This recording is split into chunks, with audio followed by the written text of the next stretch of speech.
이게 전형적인 일형 당뇨 증상을 보이고 있어요. 12살짜리가 무슨 당뇨에 걸려?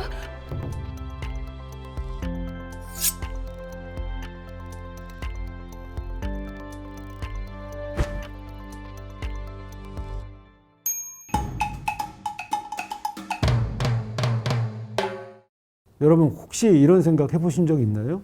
당뇨병은 어른이 생기는 병 아니에요? 우리 아이랑은 상관없지 않나? 근데 당뇨병은요, 원인이 한 가지만 있는 게 아니고요. 특히 오늘 말씀드릴 일형 당뇨병은 생활습관 탓만으로 설명하기는 어려운 병입니다.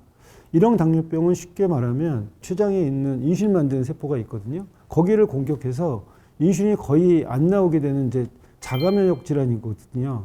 그래서 나는 아닐 거야, 우리 애는 아닐 거야, 이런 말 잘 안 통합니다. 정말 갑자기 시작되는 경우도 많고요. 그래서 오늘 영화 슈가의 장면을 보면서 일형 당뇨병이 정확히 어떤 병인지, 그리고 왜 관리가 일상 전체의 문제로 이어지는지에 대해서 말씀드리도록 하겠습니다. 왜 쓰러진 거야? 12살짜리가 무슨 당뇨에 걸려? 애가 바늘을 많이 무서워하는데. She doesn't have to suffer through those little pricks on her finger every day. 영화 슈가를 보신 분들은 아시겠지만 딱 보면서 마음이 좀 불편해지는 장면들이 있죠. 아이가 막 컨디션이 눈에 띄게 떨어지고 물을 계속 찾게 되거든요. 그리고 이제 영화 중에 이런 대사가 나오잖아요. 아유, 냉장고에 콜라랑 주스가 가득하네. 이러니까 애한테 벌써 당뇨가 왔지. 저는 이 대사의 오해가 자주 시작된다고 봅니다. 많은 분들이 무의식적으로 이렇게 연결해요. 단 걸 많이 먹어서 당뇨가 왔나 보다, 내 잘못이다, 이렇게 생각하는데요. 근데 영화 속의 아이가 겪는 일형 당뇨병은 단 걸 많이 먹어서 생기는 병이란 프레임으로는 설명이 잘 안 됩니다.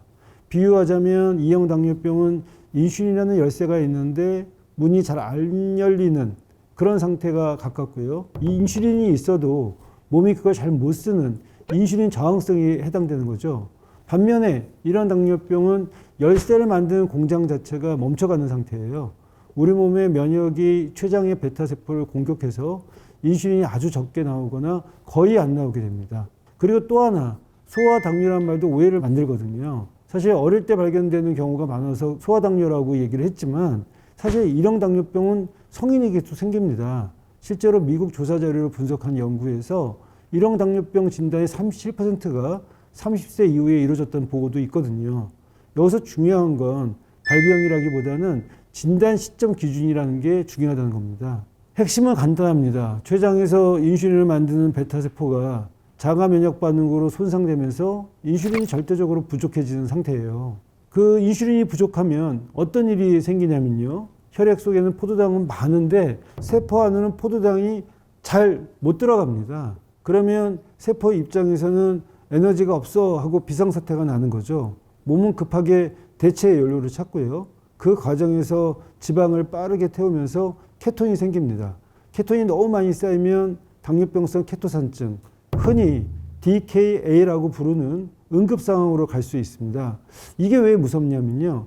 진행이 꽤 빠를 수 있고요. 특히 아이들에게서는 처음 진단될 때 이미 DKA로 병원에 오기도 하거든요. 그래서 갑자기 물을 너무 많이 마시거나 소변을 자주 또 많이 보거나 잘 먹는데도 살이 빠지거나 피곤해하고 기운이 없어 보이면 한 번은 꼭 의심해 보여야 합니다. 여기에 구토, 복통, 과호흡, 그리고 과일 냄새처럼 달큰한 이제 숨 냄새까지 같이 온다면 이거는 지켜보는 게 아니라 바로 혈당 체크를 하고 진료하는 쪽이 안전하게 됩니다. 그리고 마지막으로 요즘 환자분들이 헷갈려하는 포인트가 하나 더 있습니다. 일형도 아니고 또 이형도 아닌 것 같은 이제 중간형 당뇨병이 있는데요.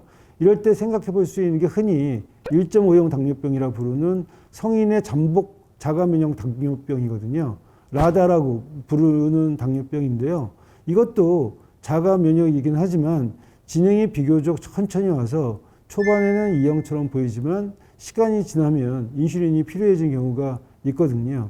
국내 자료도 있습니다. 최근 진단된 이형 당뇨 성인 환자 462명을 분석했더니 그 중에서 4.3%가 라다로 확인됐다는 겁니다. 그래서 살도 안 쪘는데 이형 당뇨병이라고 하네요.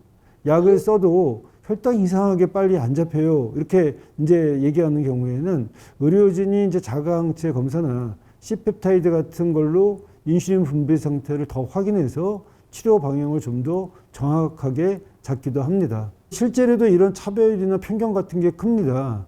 영화에서도 이렇게 숨어서 왜 혈당 체크하는 장면 나오고요. 몰래 인슐린 맞는 것도 있거든요. 근데 그게 정말 연출이 아니고 현실에서 흔히 있는 일입니다. 일형 당뇨병 환자들은 혈당 관리가 말 그대로 생활 전체에 붙어 다니는 병이거든요. 하루에도 여러 번 혈당을 확인해야 되고요. 먹는 탄수화물의 양은 어떤 정도인지, 운동은 어떻게 해야 되는지, 어느 정도 해야 되는지, 스트레스는 어떻게 해야 되는지, 잠이나 아니면 감기 같은 어떤 감염 질환, 컨디션에 따라서 인슐린 용량을 계속 조절해야 되거든요. 근데 주변에서 아무렇지 않게 이런 말을 하게 되는 거죠. 너 관리를 안 해서 그렇지. 단 거 끊어. 너 그러다 합병증이 와. 이 말이 사실 환자 입장에서는 내가 잘못해서 벌 받는다처럼 느낄 수도 있는 거예요. 그게 반복되면 당뇨병으로 인한 스트레스가 커지고요. 우울, 불안과 같은 정신건강 문제로 이어질 수 있습니다. 제가 경험했던 경우도 소아당뇨, 일형 당뇨로 진단받은 학생인데 사실 이제 몰래 그 인슐린 주사를 맞는 게 쉽지 않아서 양호실에 가서 맞으라고 했는데도 불구하고 화장실 같은 데서 주사를 맞다가 문제가 됐던 경우도 있고요. 사실 이런 일형 당뇨병 환자들 같은 경우에는 사회나 학교에서 많은 관심을 갖고 배려가 필요한 당뇨병이라고 할 수 있는데요. 그래서 저는 일형 당뇨병 환자는 이 혈당만 보는 병으로 보면 부족하다고 생각합니다. 이 일형 당뇨병 환자들이 갖고 있는 마음 건강이라든지 학교, 직장 환경, 가족의 이해까지 같이 봐야 하는 질환이라고 생각합니다.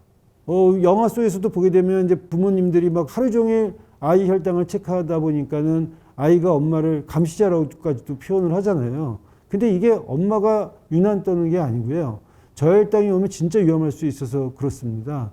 심하면 의식저하까지 올 수 있고요. 고혈당의 쇼크가 올 수 있기 때문에 일형 당뇨병 관리는 딱 세 가지만 큰 축으로 잡으시면 되거든요. 첫째는 인슐린은 필수입니다.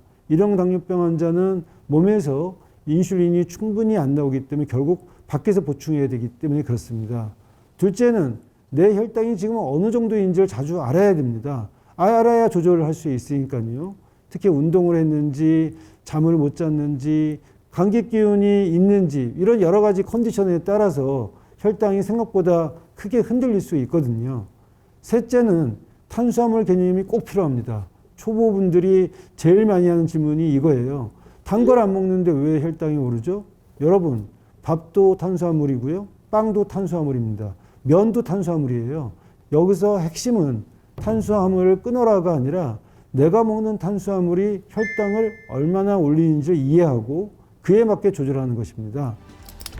With Dexcom, I can immediately respond to my daughter's emergencies in real time. 여기서 영화 속의 핵심 장치가 나오죠. 연속 혈당 측정기, CGM입니다. 이게 왜 중요하냐면 예전에 손끝, 채열로 그 순간의 혈당, 점만 맞다면 CGM은 혈당을 선처럼 보여줘요. 그래서 지금 수치도 보여주고 그 수치가 올라가는 중인지 내려가는 중인지를 같이 보게 되는 거죠. 이게 왜 좋으냐면요. 문제가 터지고 나서가 아니라 문제가 터지기 전에 대응할 수 있기 때문입니다. 특히 밤에 저혈당이 걱정되는 보호자 입장에서는 이게 생활 자체를 바꿉니다. 제가 여기서 강조하고 싶은 것은 바로 이겁니다.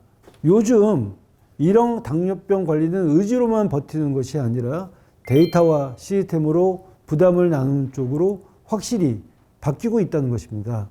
그래서 개인만 고군부터 하면 안 되고 사회가 제도로 받쳐줘야 한다는 것입니다. 실제로 우리나라에서도 변화가 있었습니다. 건강보험공단에 등록된 일형 당뇨병 환자는 연속 혈당 측정기와 인슐린 자동 주입기 구입비를 요양비로 지원받을 수 있게 되면서 이전보다 부담이 줄었습니다. 그리고 최근 큰 변화가 하나 더 있습니다. 췌장 장애가 장애 유형으로 새로 포함됐고요. 관련 규정은 2026년 7월 1일부터 시행되는 걸로 법령에 명시되어 있습니다. 이게 중요한 이유는 간단합니다. 일형 당뇨병 관리는 현실적으로 비용, 환경, 지원이 같이 따라줘야 오래 가거든요. 결국 기술과 제도는 일부 사람의 것이 아니라 필요한 사람이 실제로 접근할 수 있도록 설계돼야 한다는 것입니다. 이 영화에서 중요한 대사가 하나 더 있는데요. 원인은 몰라요. 그냥 교통사고 같은 거래. 이 일형 당뇨병은 교통사고 같은 거다 이렇게 얘기를 하잖아요. 성인들도 보통 건강검진에서 혈당을 한 번씩 보니까 당뇨가 의심되는 신호를 어느 정도는 걸러낼 수 있는데요. 근데 이 소아나 청소년은 성인과 틀리게 증상이 없는데도 이 정기적으로 일형 당뇨병을 검사하자 이런 방식이 현실적으로는 쉽지 않거든요. 일형 당뇨병은 어떤 경우에는 증상이 짧은 기간에 확 나타나서 부모 입장에서는 갑자기 생겼다 이렇게 느껴지는 경우가 많거든요. 그리고 혈당을 한번 재봤다고 해서 앞으로 일형 당뇨병이 생길지 미리 확실히 예측하기도 어렵다는 게 문제이거든요. 다만 조금 더 주의 깊게 보는 경우가 있습니다. 예를 들면 부모나 형제자매처럼 가까운 가족 중에서 일형 당뇨병이 있는 경우에는 위험이 더 높다고 알려져 있고요. 또 갑상선염이나 다른 자가면역 질환이 있는 경우, 이런 경우에는 의료진이 이 아이는 조금 더 일형 당뇨병이 있는지 조금 더 면밀히 보자 판단할 수 있게 되는 거죠. 근데 현실에서 가장 중요한 것은 결국 이거예요.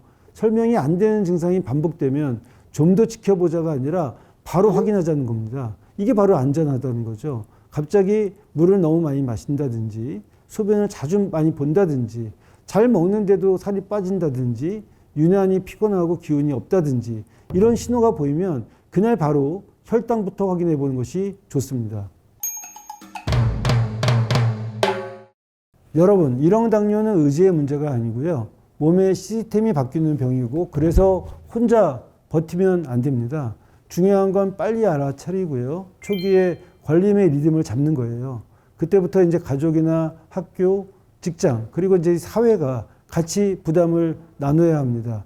처음엔 일형 당뇨가 무섭게 들릴 수 있지만 알고 준비하고 도움을 제대로 붙이면 충분히 잘 살아갈 수 있는 질환입니다.